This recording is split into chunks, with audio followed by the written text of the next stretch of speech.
সুপ্রিয় দর্শক, স্বাগত জানাচ্ছি আজকের সম্পাদকীয়তে। আমাদের আজকের বিষয় সর্বোচ্চ আদালতের রায় এবং জামায়াতের বিবৃতি।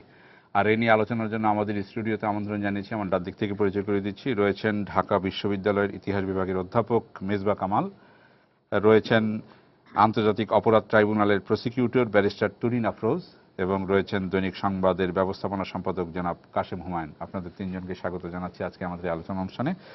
দর্শক, জানিয়ে রাখি আমাদের আলোচনায় আপনি অংশ নিতে পারবেন, এজন্য আপনাকে ফোন করতে হবে। আপনারা যে নাম্বারগুলো পর্দায় দেখতে পারবেন সেই নাম্বারে, এছাড়া ফেসবুক অথবা SMS এর মাধ্যমে আপনাদের মন্তব্য সরাসরি এই অনুষ্ঠানে পাঠাতে পারবেন। আলোচনা শুরু করার আগে এখন পর্যন্ত যে শিরোনামগুলো আছে আমরা একটু দেখে নিই। রায় শোনার পর আইনজীবীদের সাথে সাক্ষাৎ করতে চাইলেন কামারুজ্জামান। কাল সকাল 11টায় দেখা করার অনুমতি দিল কারা কর্তৃপক্ষ। ফাঁসি দ্রুত কার্যকরের দাবিতে গণজাগরণ মঞ্চের বিক্ষোভ। নারায়ণগঞ্জে 7 খুন মামলায় প্রধান আসামি নূর হোসেন, সাবেক র্যাব কর্মকর্তা তারেক সাঈদ সহ 35 জনের বিরুদ্ধে চার্জশিট। এজাহারভুক্ত 5 আসামিকে বাদ দেয় ক্ষোভ। ঢাকা চট্টগ্রামে চলছে মেয়র প্রার্থীদের নির্বাচনী প্রচারণা। ভোটারদের দ্বারে দ্বারে আওয়ামী লীগ সমর্থিত প্রার্থীরা। মির্জা আব্বাসের পক্ষে মাঠে নামলেন তার স্ত্রী।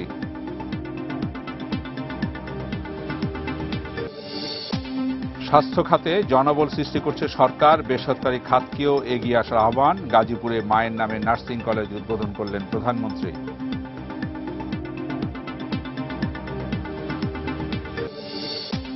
এবং পাকিস্তানের বিপক্ষে 14 সদস্যের বাংলাদেশ দল ঘোষণা। নতুন মুখ রনি তালুকদার, তাইজুল, শফিউল ও ইমরুল বাদ পড়লেও ফিরলেন পেসার আবুল হাসান।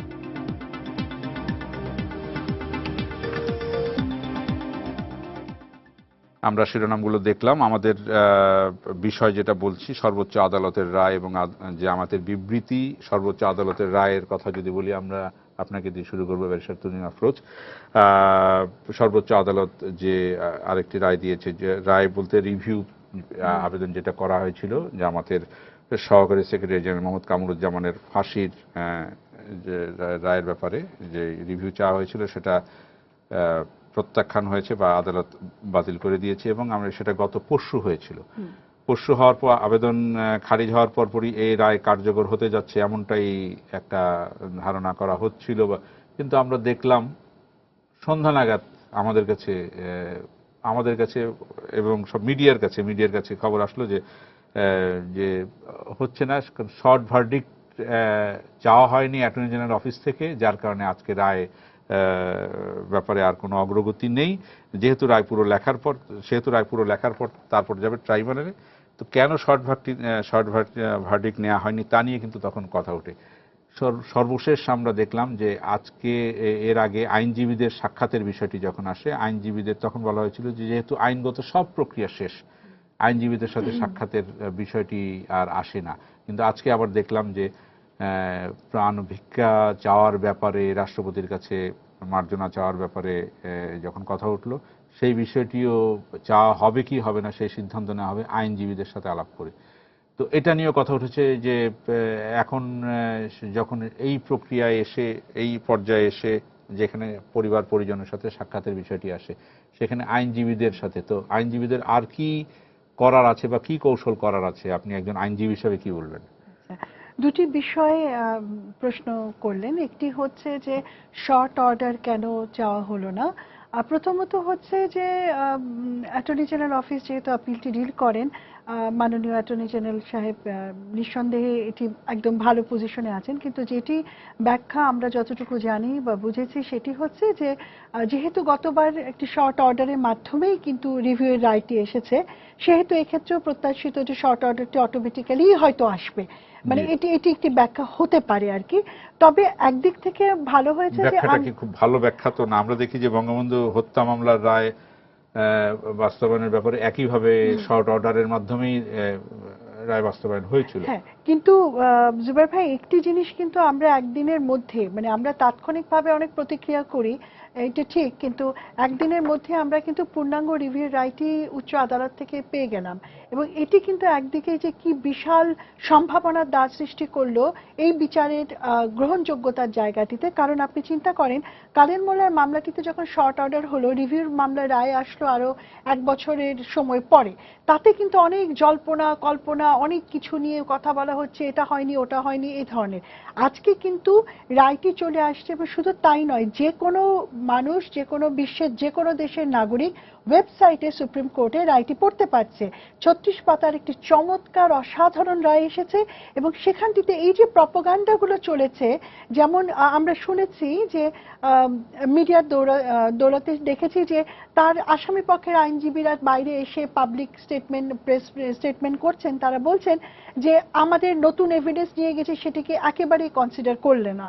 এটি একটি প্রপাগান্ডা, এটি কিন্তু মানুষের মনে অনেক জল্পনা কল্পনা এবং বিতর্ক সৃষ্টি করে দেয়। দ্বিতীয় বিষয়টি, একই সাথে কিন্তু হিউম্যান রাইটস ওয়াচ একটা পট করে সেই নসিহতনামার মতো তার একটা স্টেটমেন্ট দিয়ে বসলেন এবং বললেন যে এই যে নতুন ফ্রেশ এভিডেন্সের ইস্যু ছিল সেটাকে ডিসলভ না করে কি করলেন।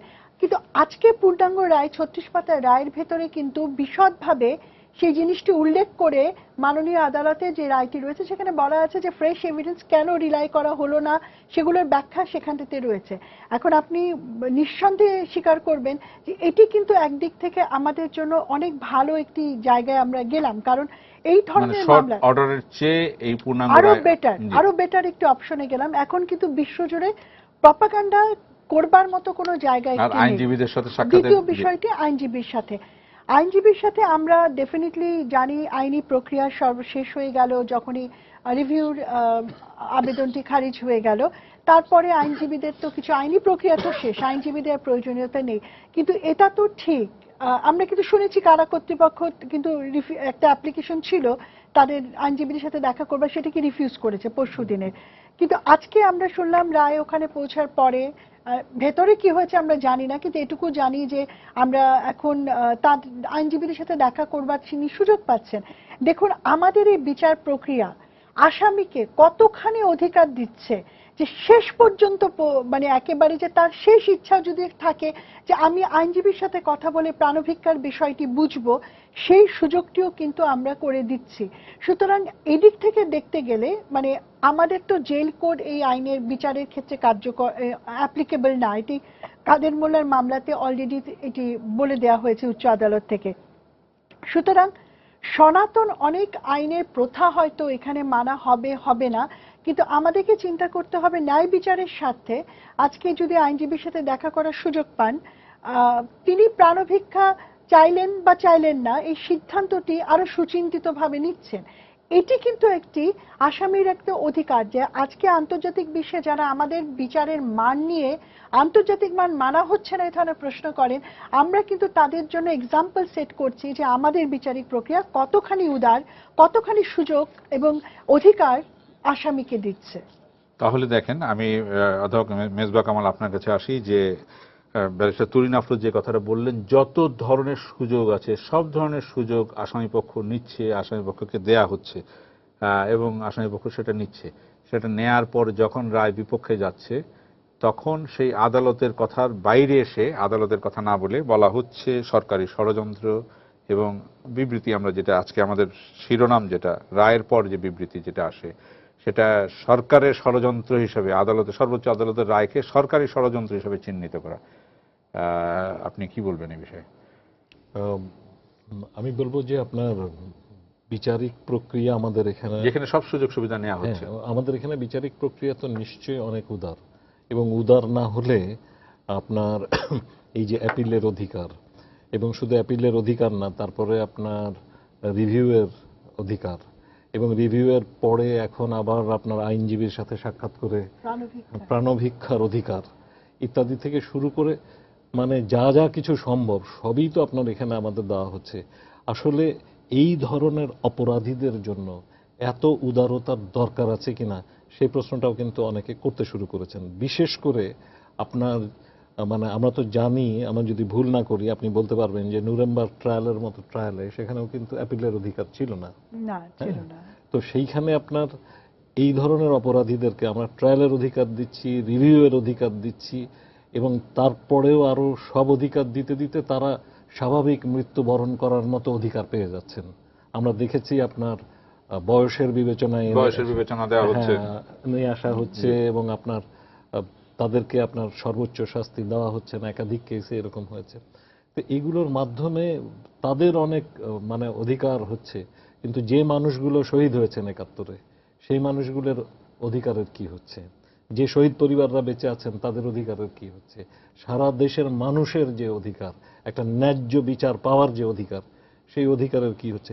এই প্রশ্নগুলো আসছে। আমি অবশ্য তুরিনের সাথে একমত যে ধরুন আমাদের এই বিচার প্রক্রিয়াকে প্রশ্নবিদ্ধ করার জন্য নানাভাবে চেষ্টা তো দেশের ভেতর থেকে হয়েছে, বাইরে থেকে হয়েছে, এবং আপনার এই যে আপনার হিউম্যান রাইটস ওয়াচের মতো সংগঠন, এই পশ্চিমা কিছু মানবাধিকার নামধারী সংগঠন যারা আপনার এই মানবাধিকারের মুখোশটাকে ব্যবহার করে আমাদের বিচার প্রক্রিয়াকে এবং আপনার প্রশ্নবিদ্ধ করতে চায়, আমাদের দেশের ইমেজকে তারা কালিমালিপ্ত করতে চায়।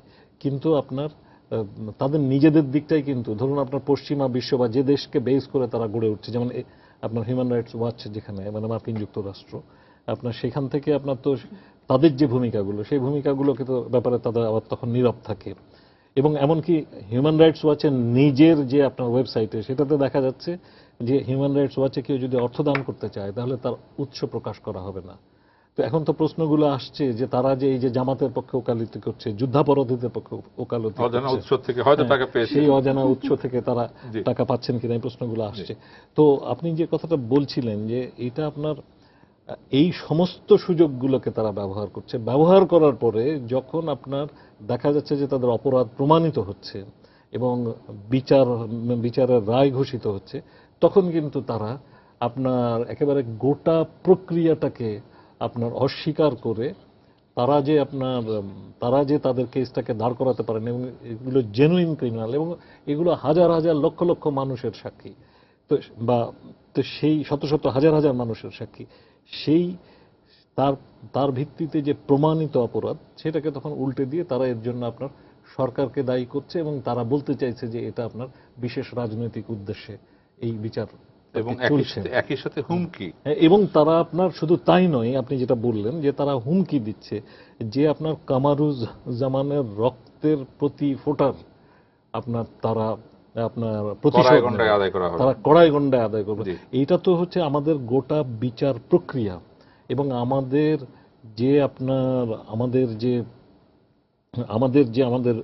আদালতের যে এখতিয়ার এবং আমাদের রাষ্ট্রের যে এখতিয়ার তাকে কিন্তু অস্বীকার করা।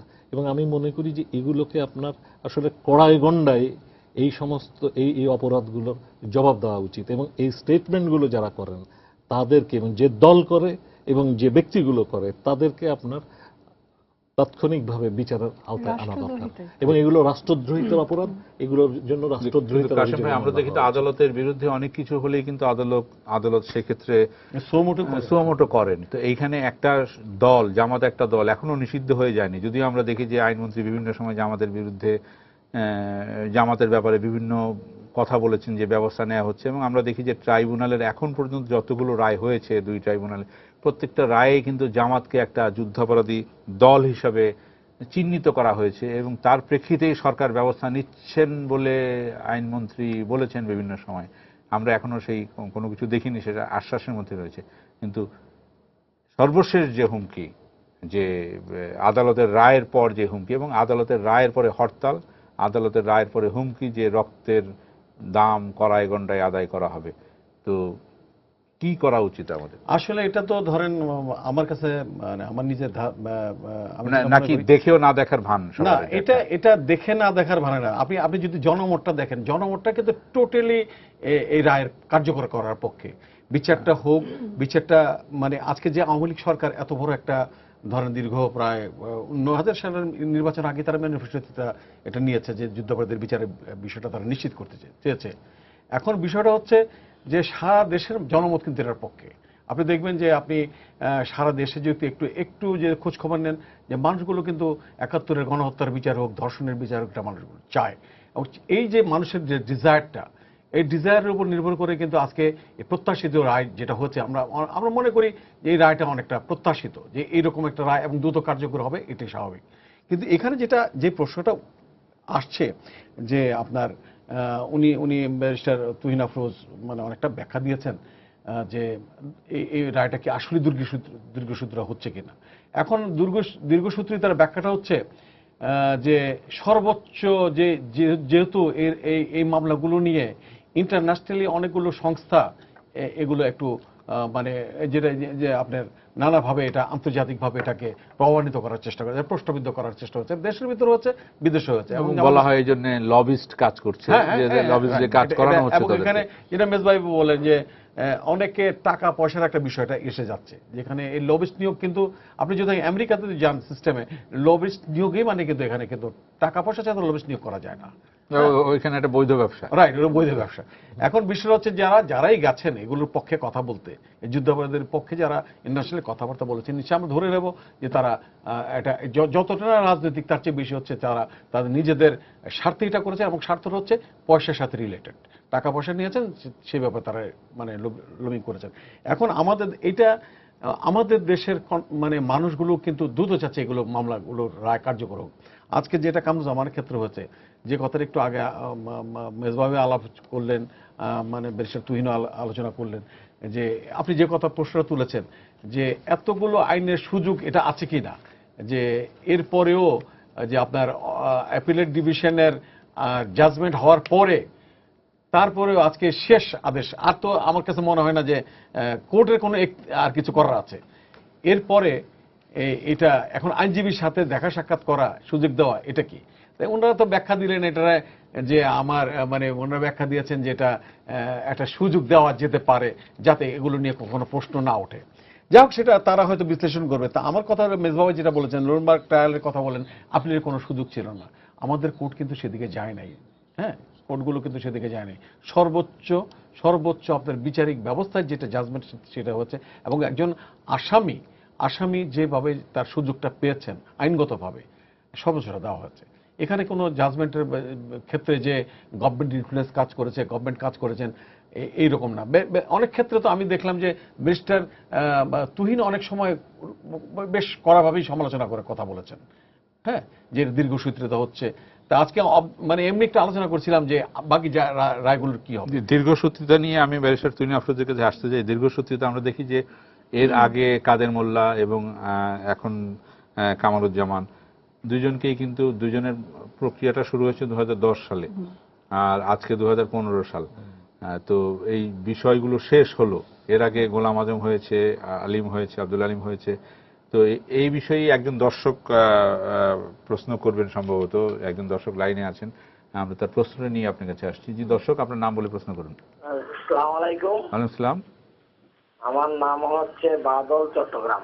জি, আমার একটি প্রশ্ন হলো শ্রদ্ধাভাজন আইন ব্যারিস্টার একজন তুহিন ম্যাডামের নিকট, বর্তমানে যে যুদ্ধ অপরাধীদের বিচারগুলি হচ্ছে সেটা কিন্তু আওয়ামী লীগ সরকারই প্রথম শুরু করছে, এবং এই যুদ্ধ অপরাধীদের বিচারটা দেশের অনেক জনগণই চায় বিদায়ী যুদ্ধ অপরাধীদের বিচারটা হচ্ছে। এখন প্রশ্ন হলো, একজন ব্যক্তি যদি বিচার করতে 1 বছর সময় লাগে, তাহলে আওয়ামী লীগ সরকারের যুদ্ধ অপরাধীদের বিচারটা টোটাল সমাপ্ত করতে, খুঁজে বের করে সমাপ্ত করতে কতশো বছর বা কয় বছরে উনি এটা শেষ করতে পারবেন? এটা কি আদৌ আমাদের জনগণের সাথে কোনো ধরনের একটা তামাশাজনক নয় কি? ধন্যবাদ আপনাকে। আপনার প্রশ্ন বোঝা গেছে যে দীর্ঘসূত্রিতার বিষয়টি কিন্তু বলা হচ্ছে যে উনি বললেন 1 বছর, মানে এখন রায় হচ্ছে 5 বছর। 5 বছর। আমরা দেখি যে এক একটা বিচার শেষ হচ্ছে প্রায় 5 বছর, 5.5 বছর পরে। এবং দীর্ঘসূত্রিতার কথা, এখন পর্যন্ত 17টি মামলার রায় হয়েছে, এবং শেষ হয়েছে বলা যায় 4টি, তাই না? তো কি বলবেন আপনি? কিভাবে? প্রথমেই বলতে হয় যে দীর্ঘসূত্রিতার যে জায়গাটি, এটি কিন্তু একটা আপেক্ষিক একটি বিষয়। আমরা কি হিসাবে দীর্ঘসূত্রিতাটিকে বিচার করছি। অলরেডি আমরা 40 বছর 41-42 বছর পরে মামলার তদন্তগুলো সবগুলো এভিডেন্স কালেকশন শুরু করেছি। এখানে একটি দীর্ঘসূত্রিতা রয়েছে। ট্রাইব্যুনাল গঠন হওয়ার পরে যে সময় মামলা একেবারে জোরদারভাবে হওয়ার জন্যই যে সময়টা লাগে হ্যাঁ, evidence সেটির জোগাড় আমরা করতে। বলছি যে প্রথম দিকে যে মামলাগুলো ছিল, যে যেমন কামারুজ্জামান একটি, তারপরে কাদের মোল্লার একটি, এই মামলাগুলো যখন শুরু করেছি, নতুন একটি ট্রাইব্যুনাল, নতুন তদন্ত সংস্থা, নতুন বিচারিক জুরিসপ্রুডেন্স সবকিছুই নতুন, এবং সেখানে আমরা প্রথম দিকে হোঁচট খেয়েছি, সময় লেগেছে, আমাদের পিটিশন ঘুরে এসেছে, কোনো কোনো সময় আমরা দেখেছি যে আমাদের চেষ্টার কোনো ত্রুটি নেই, কিন্তু প্রক্রিয়াটি কি হবে নির্ধারিত হতে সময় লেগেছে। কিন্তু একই সাথে জুবাইর ভাই, এটাকে আমরা অস্বীকার করতে পারি, দিনের পর দিন হরতাল করা হয়েছে, দিনের পর দিন আদালত বর্জন করেছে আসামি পক্ষের আইনজীবীরা, তারা বিভিন্ন অজুহাতে আদালত বর্জন করে তারা প্রেস ক্লাবের কি বলে প্রেস কনফারেন্স করছে সুপ্রিম কোর্ট চত্বরে, কিন্তু তারা ট্রাইব্যুনালে অনুপস্থিত থাকছেন। অনেক প্রতিবন্ধকতার মধ্য দিয়ে আমরা এগিয়েছি। 2013 সালটি একটু চিন্তা করুন, পুরো রাস্তা জুড়ে যেই ধরনের নৃশংসতা চালানো হয়েছে, সহিংসতা চালানো হয়েছে, তার ভিতরে সাক্ষী এনে মামলাগুলোকে এগিয়ে নিয়ে যাওয়া অনেক ডিফিকাল্ট একটা ব্যাপার ছিল। তারপরও আমাদের আন্তরিকতার কোনো অভাব নাই, চেষ্টা চালানো হয়েছে সকল পক্ষ থেকে মামলাগুলো যাতে একটু এগিয়ে নিয়ে যায়, আমরা সেই চেষ্টা করেছি। কিন্তু আজকে আমি একটা ডেটা দেই, প্রথম দিকের মামলাগুলোর পরবর্তী সেকেন্ড রাউন্ডে যে মামলাগুলো আমরা করছি, সেই মামলাগুলোর অ্যাভারেজ টাইম হচ্ছে শুনানির 4 থেকে 6 মাস। কারণ ইতিমধ্যে প্রক্রিয়াগুলো অনেক সেটেলড, এখন আমাদের মামলার সময়গুলো লাগছে না। সুতরাং এটি একটি ব্যাপার। দ্বিতীয় যে বিষয়টি হচ্ছে, উনি বলছেন আওয়ামী লীগ সরকারই শুরু করেছে, which is true. Awami League সরকার শুধু এখনই নয়, 72 সালে কিন্তু দালাল আইনের অধীনে বিচার কিন্তু শুরু হয়েছিল, সেই বিচার আমরা বন্ধ হতে দেখেছি। এখন যে ব্যাপারটি আছে, যে উনি মনে করছেন যে এটি একটি তামাশা হয়ে দাঁড়াচ্ছে কিনা। প্রথমত হচ্ছে, একটি বিচারিক প্রক্রিয়াকে শত বাধা বিপত্তি সত্ত্বেও সামনে এগিয়ে নিয়ে গেছে কিন্তু বর্তমান সরকার। এবং আমি মনে করি যে মাননীয় প্রধানমন্ত্রী আমাদের মানে তৃতীয় বিশ্বের একজন প্রধানমন্ত্রী হওয়ার পরেও তিনি যে সাহসিকতা দেখিয়েছেন, মানে জন কেরি আর বান কি মুনের মতো লোকজনের ফোনকে তিনি একেবারে অবহেলা করে বলেছেন আইনের শাসন যদি রাখতে হয়, আইন যা বলছে, বিচার যা বলছে সেটি মেনে নিতে হচ্ছে। সুতরাং আমাদের কাছে ধৈর্য রাখার ব্যাপারটি একটি বিষয়। আমাদের আরেকটি বিষয় যেটা আপেক্ষিক সময়ের ব্যাপারে, আমরা যদি আন্তর্জাতিক ট্রাইব্যুনালগুলো দেখি, সেই ট্রাইব্যুনালগুলোতে কাম্বোডিয়ার ট্রাইব্যুনালে প্রথম মামলাটি আনতে 5 বছর সময় লেগেছে। আমরা 5 বছরে এই ট্রাইব্যুনালে, দুটি ট্রাইব্যুনালে 17টি মামলাতে 18 জনের বিরুদ্ধে আমরা রায় পেয়েছি। সুতরাং আমরা তো আসলে অনেক দ্রুততম সময়ে হাজারো সীমাবদ্ধতা, হাজারো প্রতিবন্ধকতার মধ্য দিয়ে এগিয়েছি, হাজারো বিরোধিতা, এবং এখনো চলছে। সুতরাং আমি মনে করি সময়ের দিক থেকে আমরা এমন কোনো পিছিয়ে নেই, বরং আমরা অনেক দ্রুততম সময়ে এই কাজগুলো করতে পেরেছি। আমি একটু বলতে চাই, হ্যাঁ, একই সাথে আপনার কাছে যেটা আসবো, যে বিষয়টি বলা হচ্ছে যে ট্রাইব্যুনালের প্রত্যেকটি রায়ে জামাতকে ক্রিমিনাল সংগঠন হিসেবে চিহ্নিত করা, সেই ক্রিমিনাল সংগঠনের বিরুদ্ধে ব্যবস্থা নেয়ার বিষয়ে আরেকটা দীর্ঘসূত্রিতা হচ্ছে কিনা। জি, আমি একটু শুরু করি আমাদের যে দর্শক ফোন করলেন তাকে নিয়ে। আমি আসলে তার যে অ্যাসপিরেশন, সে অ্যাসপিরেশনের দিকটার উপর গুরুত্ব দিতে চাই। তিনি যখন তামাশা বলছেন, তিনি আসলে বলছেন যে মানে এই গতিতে যদি আমাদের হ্যাঁ আমাদের যদি আপনার মামলাগুলো চলতে থাকে, তাহলে আমরা কত দিনে কত বছর লাগবে, একটা মামলা শেষ হতে 1 বছর হলে, এরকম তো অপরাধীর সংখ্যা তো অনেক। সাক্ষী থাকবে কিনা, হ্যাঁ, সাক্ষী থাকবে কিনা, সাক্ষী বেঁচে থাকবেন কিনা, এবং আপনার তাহলে আমাদের কত বছর লাগবে। আর তাছাড়া আপনার ধরুন, এখানে তো সরকার বদল হতেই পারে গণতান্ত্রিক ব্যবস্থায়, এবং সরকার বদল হলে এই সরকারের যে পলিটিক্যাল কমিটমেন্ট আছে এই ঘাতক দালালদের বিচারের ব্যাপারে, অন্য সরকারের সেই কমিটমেন্ট নাও থাকতে পারে। তো সেই সমস্ত জিনিসগুলো তার প্রত্যাশার দিকটা, তার একটা হতাশার দিকটা, এবং তার প্রত্যাশার দিকটা হচ্ছে যে যেন এটা দ্রুত হয়। এবং সেদিক থেকে আমি মনে করি যে আমাদের এটা কিন্তু গোটা দেশবাসীর, এটা সবার, এটা গোটা দেশবাসীর।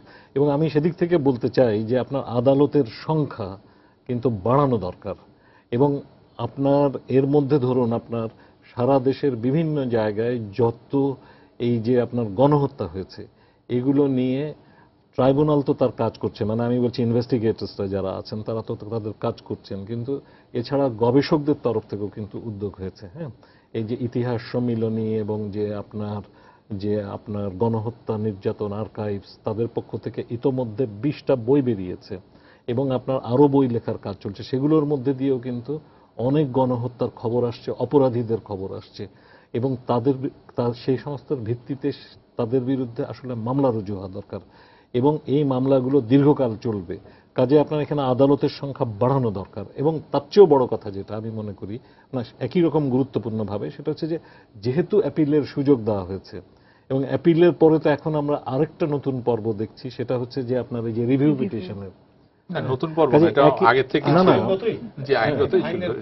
হ্যাঁ না, কিন্তু আপনার তার মানেটা কি যে আমি একজন অপরাধীর আপনার এবং এরকম আপনার যে মানে এরকম মানে কি বলবো আপনার এরকম মানে এরকম মাপের মানে আপনি অপরাধী এটা বলতে চাচ্ছেন আদালত, উচ্চ আদালতে এমনিতেই ওভারবার্ডেন, তারপরে এইগুলো আসে, এই মামলাগুলো আসার পরে মানে নতুন মানে বেঞ্চ বা এগুলো শোনার জন্য আলাদা আমি আসছি, এই আমি বিষয়টি সেই আপনি কথা বলতে আসছি, চাচ্ছেন? কিন্তু আমি যেটা বলতে চাইছি যে একই অপরাধীর কিন্তু 3 বার বিচার হচ্ছে, হ্যাঁ 3 দফায় সে সুযোগ পাচ্ছে নিজের আত্মপক্ষ সমর্থনের। তো সেই জায়গায় আপনার যে মানে এখন যখন অ্যাপিল প্রসিডিওর আসছে তাহলে তো এই একেবারে আপনার কমিটেড একটা আপিল আপনার আদালত মানে আপনি দরকার। বলতে চাচ্ছেন বিচার বিভাগের ভেতরে একটা কিছু করা দরকার যে যেন সবগুলো বিষয়গুলোর শুনানিটা খুব দ্রুত হতে পারে। Exclusive bench. এক্সক্লুসিভ আচ্ছা, এখানে মেজবা ভাই আরেকটা বিষয় বেশাতুহিন আপনারও দৃষ্টি আকর্ষণ করেছে, আরেকটা বিষয় আছে যে আমাদের একটা দেশের প্রধান রাজনৈতিক একটা অন্যতম দল বিএনপি, তারা কিন্তু বলছে বিচার ব্যবস্থা সম্পর্কে আন্তর্জাতিক মানের কিনা। এই প্রসঙ্গে একটু যদি এই বিচারটা যেটা হলো এটা ইন্টারন্যাশনাল মানে স্ট্যান্ডার্ড অনুযায়ী আছে, এটা আসলে একটা বড় রাজনৈতিক দল তাদের অবস্থান থেকে তারা এই কথাটা বলেছেন। ওই রাজনৈতিক দলের সাথে আপনি জানেন যে মানে জামাত জোটে আছে, তো সেটা তো একটু করা আলোচনা আনা দরকার যে আসলে এই বিষয়টি অনেকবারই আলোচনা এসছে অনেকবারই, এবং এখানে আমরা আজকে নুরেনবার্গের কথা বললাম, সেখানে কিন্তু আপিলের সুযোগ নাই। তো এটা তো একটা আন্তর্জাতিক উদাহরণ। তো সেটার সাথে আমাদের এই রায়ের আপনি প্যারালাল করেন, যে প্যারালাল করা যায় সেটাই না, আমাদের যেমন রিভিউ করার ব্যাপারটি এটাও কিন্তু অন্যান্য অনেক আদালতে মানে অন্যান্য ট্রাইব্যুনালে যেখানে বিচার চলছে সেই অধিকারটি নেই এবং প্রাণ অভিক্ষা বা ক্ষমা চাইবার যে অধিকার সেটি তো কোথাওই নেই। মানে এমনকি রোম স্ট্যাটিউটের ভেতরে একবার কনভিকশন হয়ে গেলে ফাইনালি কনভিকশন হয়ে গেল, এরপরে আবার একটা মার্সি কোথাও চাওয়া সাজা কমানোর জন্য এই অধিকার কিন্তু আন্তর্জাতিকভাবে কোথাও নেই। আন্তর্জাতিকভাবে কোথাও কিন্তু বেলের সুবিধা নেই। তা আমরা কিন্তু দেখেছি দুজনকে তো আমরা বেলের সুযোগ দেওয়া হয়েছে। সুতরাং সব দিক থেকে দেখতে গেলে আমাদের মান মানে এক তো হচ্ছে আন্তর্জাতিক মান বলে তো কোনো মান নেই আসলে। কোনটি আন্তর্জাতিক মান? আমাদের মানটি হচ্ছে, তারা তো বললো যে আন্তর্জাতিক মানের হলে তারা সেই বিচারটা, যেহেতু জামাত সেই অ্যালায়েন্সে আছে তো ন্যাচারালি এটি তো শুধু আন্তর্জাতিক মান বলতে আপনি কি বলবেন? আমরা কি আন্তর্জাতিকের বাইরে? বাংলাদেশ কি আন্তর্জাতিকের বাইরে? না, আন্তর্জাতিক মানের ডেফিনেশন হচ্ছে যে আমি যেটা মনে করি সেটা হচ্ছে যে একটা সর্বোচ্চ পর্যায় পর্যন্ত আপনাকে আইনের সুযোগটা দেওয়া। এবং সেটা কি বাংলাদেশে হচ্ছে না? এখানে যে 3 জন আমরা আছি এবং আপনি সহ 4 জন, তারা কিন্তু একটা জিনিস নিশ্চিত যে এই বিচার ব্যবস্থাটা যেটা হচ্ছে সেটা কিন্তু একেবারে টপ লেভেল পর্যন্ত যে আইনের প্রক্রিয়াগুলো সবগুলো অনুসরণ করা হচ্ছে। মানে ট্রাইব্যুনালই যা বলে এখানে কোনো ব্যত্যয় কিছু ঘটে নাই, এখনো কিন্তু ব্যত্যয় কিছু ঘটে নাই, প্রত্যেকটা পদক্ষেপই কিন্তু আইনগতভাবে হচ্ছে। হ্যাঁ, তো এখন দেশের প্রধান একটা রাজনৈতিক দল যদি এইভাবে কথা বলে, আমি সেই দিকটাই বলছি আর কি। আচ্ছা, স্টিফেন রাপের কথা তো মনে আছে। স্টিফেন রাপ তো রেগুলার আসতেন আর আমাদেরকে আন্তর্জাতিক মানের উপরে নসিহত দিয়ে যেতেন, আমরা মানছি না। কিন্তু দেখেন এই খোদ আমেরিকায় কিন্তু বলছে, আমাদেরকে বলছে রোম স্ট্যাটিউট তোমাদেরকে মানতে হবে, রোম স্ট্যাটিউটে এটি আছে তোমরা এটি ফলো করো। কিন্তু খোদ আমেরিকা কিন্তু বলে দিয়েছে রোম স্ট্যাটিউট আমরা মানবো না। তাদের জন্য সেই স্ট্যান্ডার্ড না, কিন্তু আমাদের ক্ষেত্রে সে স্ট্যান্ডার্ড হচ্ছে। তা আমার মনে হয় যে এগুলো জায়গায় 5 বছরে আমাদের যে অর্জন সেটি হচ্ছে বর্তমানে কিন্তু বিশ্বজুড়ে আমাদের ট্রাইব্যুনালের রায়গুলোকে রেফার করা হচ্ছে এবং বাংলাদেশ যে একটা অসাধারণ কাজ করেছে সেটি কিন্তু আজকে আমরা বাইরে গেলে সেখানটিতে দেখি যারা এই ধরনের স্কলার তারা রেফার করে বলে। এই প্রসঙ্গে আমি একটা কথা বলি, যারা এগুলো কথা বলে তাদের সেই প্রচারণার জবাবে আমাদের সরকারি তরফে পাল্টা জবাবটা কতটুকু বা সেইভাবে হয় কিনা? আমি তো মনে করি যে আমরা তো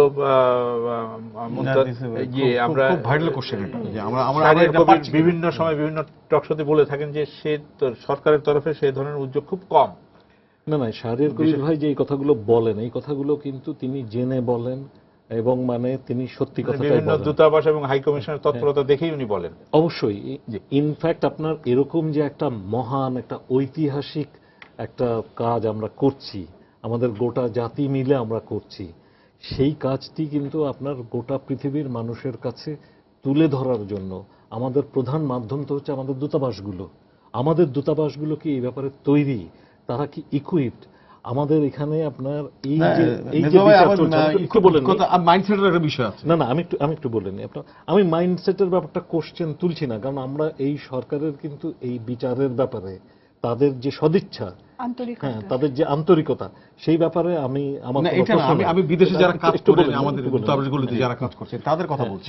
না, আমাদের ওখানে যে কর্মকর্তারা কাজ করছেন,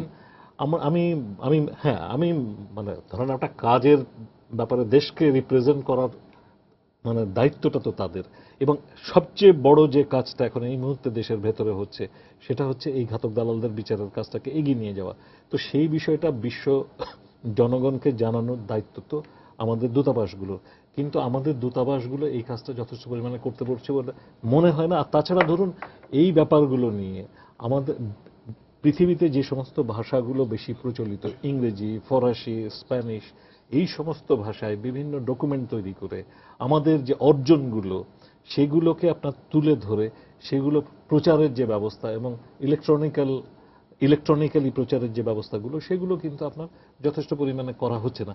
এই ব্যাপারগুলো আপনার করা দরকার, খুব বেশি করে করা দরকার, এটা আমি বলতে চাই। আর আপনি কিন্তু আরেকটা বিষয় ছিল জামাতের যে বিষয়টা, সেটা আমি একটু জামাতের বিচার বিষয়টি, যে আপনার আমাদের এই যে একটার পর একটা রায়ের মধ্যে দিয়ে কিন্তু জামাতের একটা সংগঠন হিসেবে যে গণহত্যায় সংশ্লিষ্টতা, সেটা কিন্তু প্রশ্নাতীতভাবে প্রমাণিত হয়েছে। আর এদেশের মানুষ তো তার নিজের জীবনের অভিজ্ঞতা, আমাদের যে লিভিং যে এক্সপিরিয়েন্স, লিভড এক্সপিরিয়েন্স, সেই লিভড এক্সপিরিয়েন্স থেকে তো আমরা জানি, হ্যাঁ, আমাদের বয়সী, আমাদের বয়োজ্যেষ্ঠ যারা, তারা সবাই জানেন যে জামাত ৭১ কি করেছে, আলবদর কি করেছে সেটা সবাই জানে। আর আলবদরের নেতা কামরুজ্জামান, হ্যাঁ, তাই তো সে আলবদরের নেতা কামরুজ্জামান, যিনি আপনার বিধবাদের গ্রাম তৈরি করেছেন। তো সেই জায়গায় আপনার এই যে সংগঠন, এই সংগঠনের যে ভূমিকা, সেই ভূমিকার কারণে এই সংগঠন তো বহু আগেই আপনার নিষিদ্ধ হওয়া উচিত ছিল। এটা তো নিষিদ্ধ ছিল, কিন্তু সেই নিষিদ্ধ সংগঠনকে আমরা দেখেছি যে সামরিক প্রচ্ছায়ায় তাদেরকে আপনার আবার রাজনীতি করার অধিকার দেওয়া হয়েছে। তো এই সংগঠনের রাজনীতি করার কোনো অধিকার থাকতে পারে না। বস্তুত একটা স্বাধীন দেশে আপনার স্বাধীনতার বিপক্ষের কোন শক্তির রাজনীতি করার অধিকার থাকতে পারে না, কোনো গণতান্ত্রিক অধিকার থাকতে পারে না, ভোটের অধিকার থাকতে পারে না।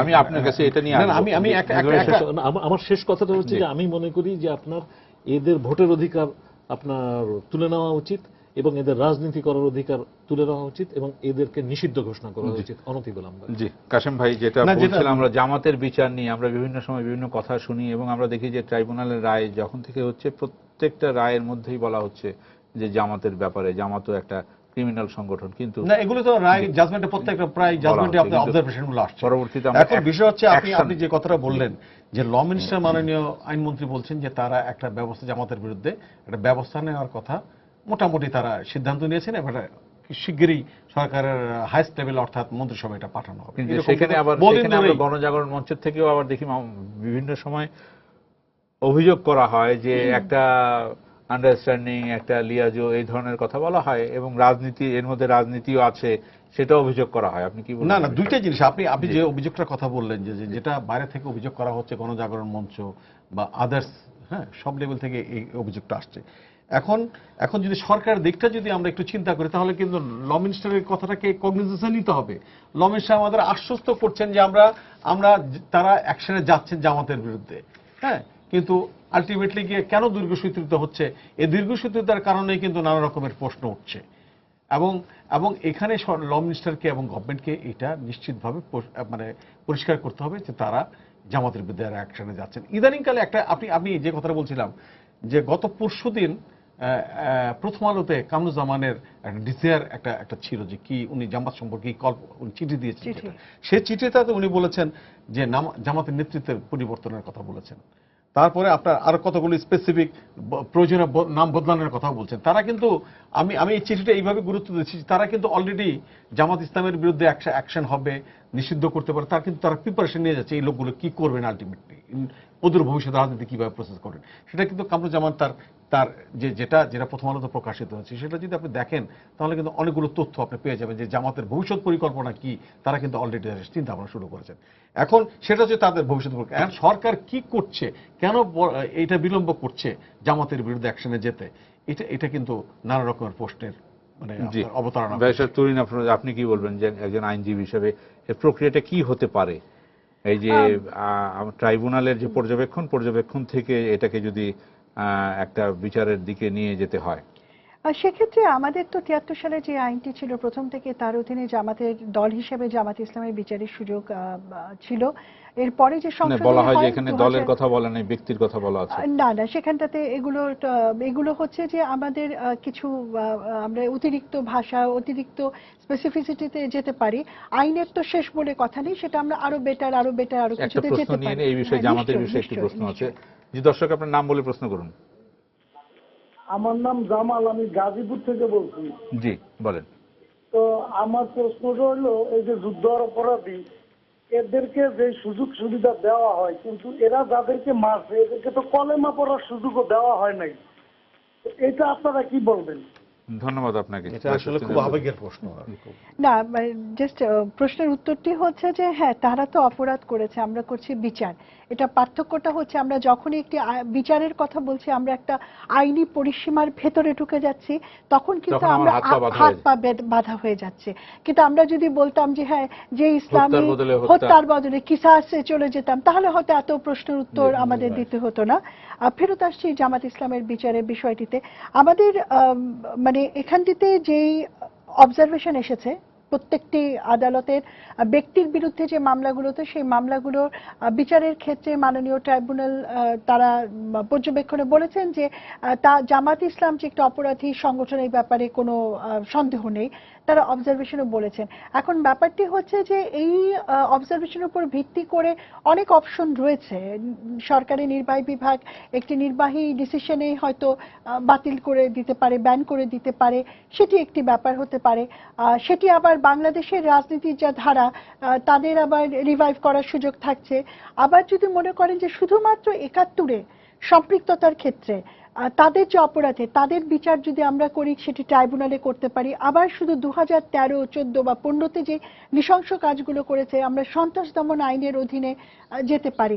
এখন ব্যাপারটি হচ্ছে যে একজন প্রসিকিউটর হিসেবে আমার পক্ষে বলা মুশকিল নির্বাহী ডিসিশনটা কোন দিকে হবে, কিন্তু as far as tribunal is concern, আমাদের যে প্রসিকিউশন এবং তদন্ত সংস্থা, আমরা কিন্তু যেভাবে ব্যক্তির বিরুদ্ধে মামলার তদন্তের কাজ এগিয়ে নিয়ে যাই, আমরা দলের বিচারের ক্ষেত্রে সে একই কাজই করছি। আমরা শুনেছি ইতিমধ্যে যে আইনটি সংশোধিত হতে যাচ্ছে, সুতরাং আমাদের অপেক্ষা হচ্ছে সংশোধিত আইনটি পেলে আমরা একবারে মামলাটি শুরু করব। কারণ একটি মামলা শুরু করলাম, ঠিক তার মাঝখানটিতে আইন সংশোধিত হলে সেটি নানা রকম বিতর্কের জন্ম দিবে। সুতরাং আমাদের দিক থেকে প্রচেষ্টার জায়গাটিতে হচ্ছে ৭১-এর সম্পৃক্ততার জন্য যদি জামাত ইসলামকে দল হিসেবে বিচার করতে হয়, সেক্ষেত্রে যেরকম আমাদের ক্ষেত্রে প্রস্তুতি আমরা সেগুলো নিয়ে রেখেছি, আমরা অপেক্ষা করছি আইন সংশোধনের। আর অধ্যাপক মেজবা কামাল যেটা বললেন যে এই যে মামলার দীর্ঘসূত্রিতার কথা বারবার আসছে, যে বিশেষ বেঞ্চ, বিশেষ বা অতিরিক্ত বেঞ্চের কথা যেটা বললেন, এই বিষয়ে আপনি কি বলবেন? জুবাইর ভাই, এটি কিন্তু সম্ভব। মানে আমাদের আসলে সত্যিকার অর্থে যে ট্রাইব্যুনালে, আমি যেহেতু ট্রাইব্যুনালের ভেতরে কাজ করি, আমাদের প্রচেষ্টা থাকে যে যত রকম ভাবে সময়টিকে সংক্ষিপ্ত করা যায়। যে আমরা কিন্তু একদিন এক্সট্রা টাইম চাইতে গেলে যে 1000 বার ডিসিশন নেই যে আমরা আধা বেলাও এক্সটেনশন নিব কি নিব না। এটি ঠিক ট্রাইব্যুনালে হয়তো আমরা ওই যে অ্যাভারেজ টাইমটি কমিয়ে এখন 4 থেকে 6 মাসে এনেছি, কিন্তু দেখা যাচ্ছে যে এতগুলো রায় হচ্ছে, কিন্তু অ্যাপিল থেকে ক্লিয়ার, মানে অ্যাপিল ক্লিয়ার করতে সময় তো লাগছে। মুজাহিদ আর সালাউদ্দিন কাদের চৌধুরী কেস যে দুটি এখন লিস্টে আছে, সেটি এখন দেখুন মাত্র শুরু হতে যাচ্ছে, সেটিও একটা লম্বা সময়ের ব্যাপার। সেখানে এটি মাননীয় প্রধান বিচারপতি যদি মনে করেন যে একটা এক্সক্লুসিভ বেঞ্চ করে এই শুনানিগুলো হতে পারে, আইনের ব্যত্যয় কিন্তু সেই অর্থেও ঘটে না, মানে এটি করা যেতে পারে। তবে নিঃসন্দেহে তিনি অনেক প্রজ্ঞাবান একজন ব্যক্তি, তিনি নিশ্চয়ই এটি চিন্তা ভাবনা করে একটি সিদ্ধান্ত নেবেন। আমাদের অন্যান্য দেশের ট্রাইব্যুনালগুলোতে আমরা দেখি যে একই ট্রাইব্যুনালের ভেতরে একটা ট্রায়াল বেঞ্চ, একটা অ্যাপিল বেঞ্চ। তাতে কি হচ্ছে, যে ট্রাইব্যুনালে ট্রায়াল হচ্ছে সেটারই আপিল বেঞ্চে যে শুনানি, এক্সক্লুসিভ একটা ট্রাইব্যুনাল দিনে রাতে একই ধরনের মামলা শুনছে। কিন্তু আমাদের যেহেতু সর্বোচ্চ আদালতে আমরা যাচ্ছি, সর্বোচ্চ আদালতের বেঞ্চকে অনেকগুলো মামলা শুনতে হয়, সুতরাং তারা শুধুমাত্র আমাদের যে যুদ্ধাপরাধের বিচারের মামলা শুনছে তা না, সেখানে যদি একটা এক্সক্লুসিভ বেঞ্চ হয় সেটি নিশ্চয়ই চিন্তা ভাবনা করবার জায়গা রয়েছে, তাহলে হয়তো আপিলের সময়টি একটুখানি কমে আসবে। জি, আমরা একেবারে শেষ সময় চলে এসেছি। অধ্যাপক মেজবা কামাল, আমরা যে শিরোনামটি যেটা রেখেছি সর্বোচ্চ আদালতের রায় এবং জামাতের বিবৃতি, আমরা তো ধরে নিচ্ছি যে যখনই এই ধরনের রায় হবে, বা আগেও দেখেছি জামাত এই ধরনের বিবৃতি দিয়ে যাচ্ছে, মানে রায়ের প্রতি অবজ্ঞা করে, বা মানে এটাকে যখনই রায় তাদের বিরুদ্ধে যাচ্ছে তখন এটাকে বলছে সরকারি ষড়যন্ত্র এবং হুমকি। তো এর বিরুদ্ধে কি ব্যবস্থা নেওয়া যেতে পারে বলে আপনি মনে করেন? শুনুন, এটা তো একেবারে আমাদের দেশের আইনের প্রতি লঙ্ঘন শুধু না, এটা কিন্তু আমাদের লঙ্ঘন বলছে, কিন্তু আমরা ব্যবস্থা দেখছি না। হ্যাঁ, মানে আইনের প্রতি লঙ্ঘন, আমাদের বিচার ব্যবস্থার প্রতি লঙ্ঘন, আমাদের এটা একটা সংবিধানেরও লঙ্ঘন, এবং এটা কিন্তু একটা রাষ্ট্রদ্রোহিতা। কাজে আমি মনে করি যে আপনার এই ব্যাপারগুলো কিন্তু উপেক্ষা করার মতো বিষয় নাই। আমরা অনেক বেশি ঔদার্য দেখাচ্ছি এই অপরাধীদের প্রতি, এবং যে কারণে আপনার যেদিন এই বিচারগুলোর রায় হচ্ছে সেদিন আমরা দেখছি যে তারপরের দিনেই যে গতকাল আজকে হরতাল নামে একটা ঘোষণা দিয়ে চলে এলো, এবং আপনার এর মাধ্যমে গোটা দেশকে স্থবির করে দেওয়ার চেষ্টা চললো। যদিও এটা খুব একটা কার্যকর হচ্ছে না, এখন তার মোটেই নয়, কিন্তু আপনার গোটা দেশ আজকে তৈরি এই ঘাতক দালালদের বিচারের শাস্তি নিশ্চিত করার ব্যাপারে। কিন্তু আপনার এই চেষ্টাগুলো চলছে, তো এই চেষ্টাগুলো যেন না চলতে পারে সেটার জন্য কিন্তু আমি মনে করি যে রাষ্ট্রকে তৎপর হতে হবে। কিন্তু আমি আরেকটা জিনিস আপনার দৃষ্টি আকর্ষণ করতে চাই, হ্যাঁ এক সেকেন্ডে, সেটা হচ্ছে যে আপনার রাষ্ট্রপতির ক্ষমার অধিকারের যে বিষয়টি, আমি মনে করি যে আপনার এই যেটা আপনার মানে যে 73 ট্রাইব্যুনালের, হ্যাঁ 49 যে ধারাটা, ওইটা নিয়ে অনেক আরেকটা আলোচনা হতে পারে, হয়তো এটা নিয়ে আমরা আলোচনা করব, আজকে আর এটা করতে পারছি না। তো আমরা বলতে চাই যে এই অধিকারটি থাকা উচিত নয়, মানে এই অধিকার, ঠিক আছে, আপনার এটা রাষ্ট্রপতির এই অধিকার থাকতে পারে, কিন্তু এইটা আপনার এই ট্রাইব্যুনালের ক্ষেত্রে নিশ্চয়ই এগুলো যুদ্ধাপরাধীদের ক্ষেত্রে এটা প্রযোজ্য হওয়া উচিত। ধন্যবাদ আপনাদের তিনজনকে আজকে আমাদের এখানে এসে আলোচনা করার জন্য। সুপ্রিয় দর্শক, আপনারা যারা এতক্ষণ আমাদের সঙ্গে ছিলেন আপনাদেরকে ধন্যবাদ জানিয়ে আজকের মতো এখানে শেষ করছি। শুভরাত্রি।